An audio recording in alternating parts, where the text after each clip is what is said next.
And I do want to make clear that I didn't initiate this process of doing my ethical will at the age of 48. It was the Animal Humane Society that approached me, and they wanted me to present at one of their luncheons. And so they asked me if I would go through the process, write my ethical will. And actually my response was, I don't know that I'm a good one to do that. I don't really have sort of the traditional life. I don't have children, you know, that I'm going to be passing it on to. And she said, nope, we'd like you to do it. So that was the impetus for doing it. So I'm just going to read it here to you. It takes about 10 minutes.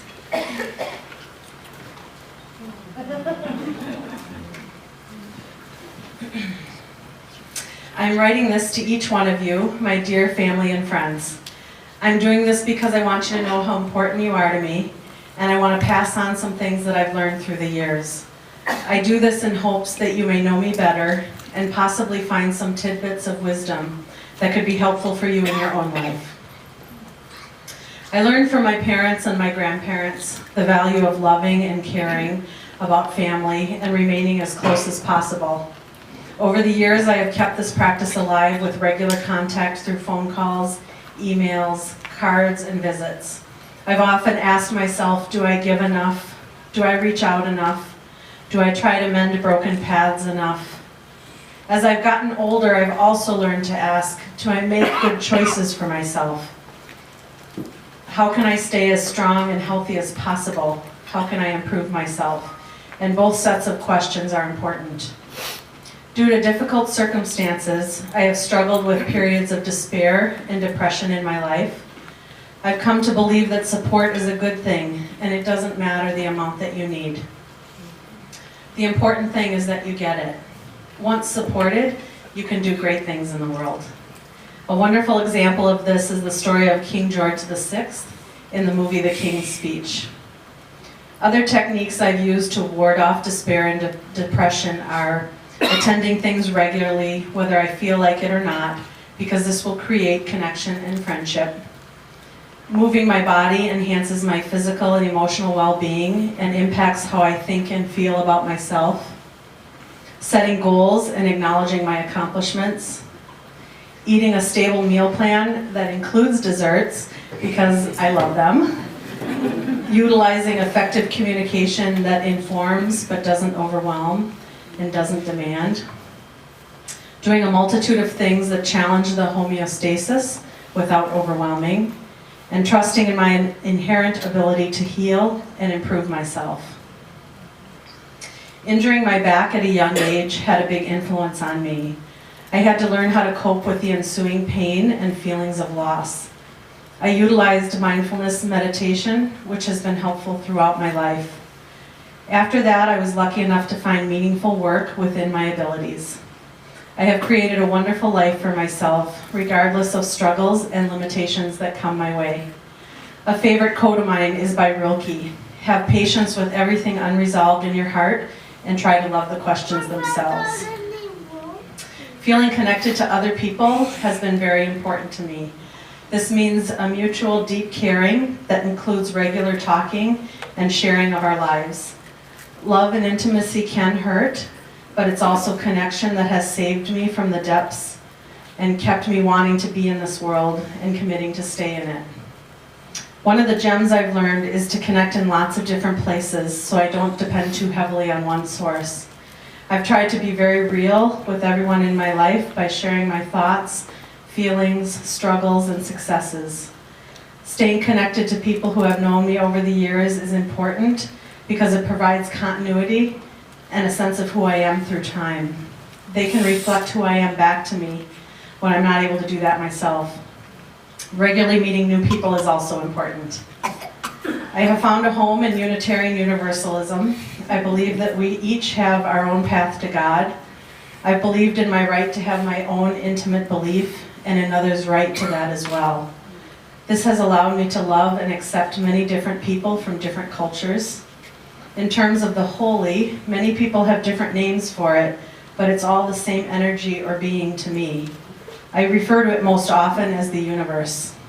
The way I've learned to hear the voice of the universe is to listen to the still small voice inside. This may be revealed to me as simply as an internal urge or urging towards something. I'm best able to notice this voice when walking in nature, meditating, or sitting quietly in a place of beauty.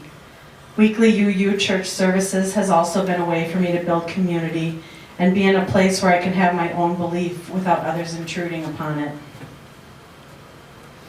I've made mistakes and done things that I was sorry for in my life. Carrying those around was burdensome. The most helpful thing I've done to address this is to follow the 12 steps of Al-Anon. Integrity is important for me in relationship and how I conduct myself. A deep regret I have is that I've repeatedly judged myself harshly and overvalued other people's perspectives. I am learning the importance of accepting my thoughts and feelings as an integral part of who I am, and that those feelings provide me with important information that can guide me.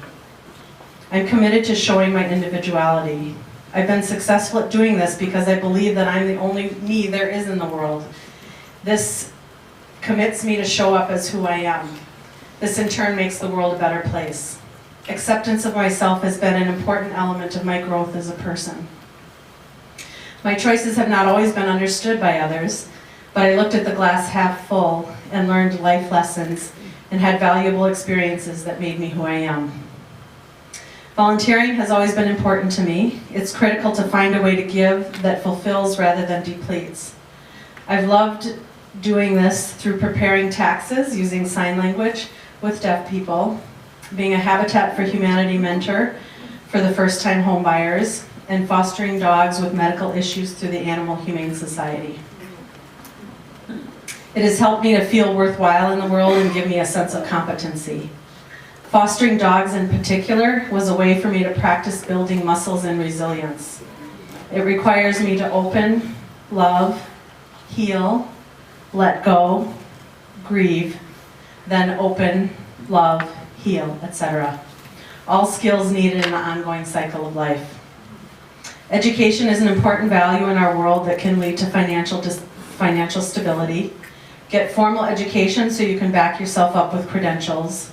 Learning opens your heart and mind to new ideas. Reading a variety of books is good for building vocabulary and empathy with a wide range of experiences.